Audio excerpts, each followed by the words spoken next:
नमस्ते दोस्तों। आज मैं आपको सुनाने वाली हूँ एक विचित्र प्रेम कहानी। एक अमीर लड़का था, उसे एक गरीब किसान की लड़की से प्यार हो गया। लड़की सुंदर होने के साथ साथ काफ़ी समझदार थी।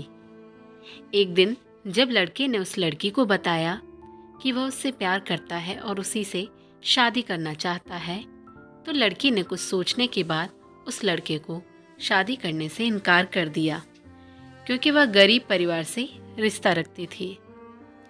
लेकिन कुछ समय बाद जब ये बात उस लड़के को पता चली, तो उसने लड़की के माता पिता से बात की और उस लड़की को समझाया। काफ़ी समझाने के बाद वह लड़की मान गई और दोनों की शादी हो गई। शादी के बाद लड़का उसे बहुत प्यार करता था। दोनों का दाम्पत्य जीवन काफ़ी अच्छा चल रहा था। लेकिन कुछ महीनों बाद लड़की को चर्म रोग, स्किन डिसीज हो गया, जिसके कारण उसकी खूबसूरती ढलने लगी। अब लड़की को यह डर भी सताने लगा कि उसकी खूबसूरती ढलने के कारण कहीं उसका पति उसे छोड़ न दे। लड़की उस चर्म रोग को ठीक करने का हर संभव प्रयास कर रही थी। समय बीत रहा था और लड़की की खूबसूरती धीरे धीरे ढल रही थी। एक दिन वह लड़का एक काम से दूसरे शहर गया। लड़का वहाँ से जब वापस आ रहा था, तो उसका रास्ते में एक कार के साथ एक्सीडेंट हो गया। उस दुर्घटना के दौरान लड़के की आंखों की रोशनी चली गई।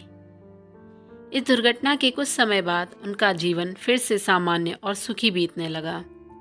वह लड़की चर्म रोग की वजह से प्रतिदिन कमजोर और बदसूरत होती गई।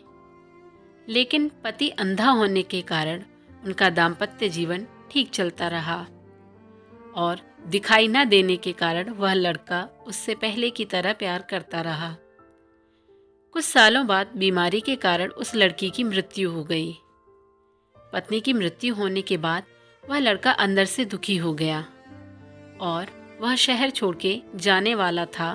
तभी उसके पड़ोसी ने उसे सांत्वना देते हुए कहा, अब आप तो अपनी पत्नी के बिना अकेले पड़ जाएंगे। वह आपका काफ़ी ख्याल रखती थी। अब आपका जीवन अंधकार में कैसे व्यतीत होगा। तब उस लड़के ने अपने पड़ोसी की ओर देखा और गहरी सांस लेते हुए कहा, मैं कभी अंधा था ही नहीं, लेकिन मैं यह सोचकर अंधे होने का नाटक करता रहा कि कहीं मेरी पत्नी को उसकी बीमारी और बदसूरती के कारण यह ना लगे कि मैं उससे प्यार नहीं करता। इसीलिए मैं इतने सालों तक बिना कुछ कहे हुए अपनी पत्नी की खुशी के लिए अंधा बना रहा। यह बात सुनकर पड़ोसी की आंखों से आंसू छलक आए और वह लड़का वहां से उठकर चला गया। इस कहानी से शिक्षा मिलती है कि अगर आप जीवन भर खुश रहना चाहते हैं, तो आप लोगों की कमियों की तरफ नहीं, उनकी खूबियों की तरफ भी गौर करिए। आपका जीवन आसान हो जाएगा। आपको अगर मेरी कहानी अच्छी लगी हो तो मेरे चैनल को सब्सक्राइब करें और शेयर करें।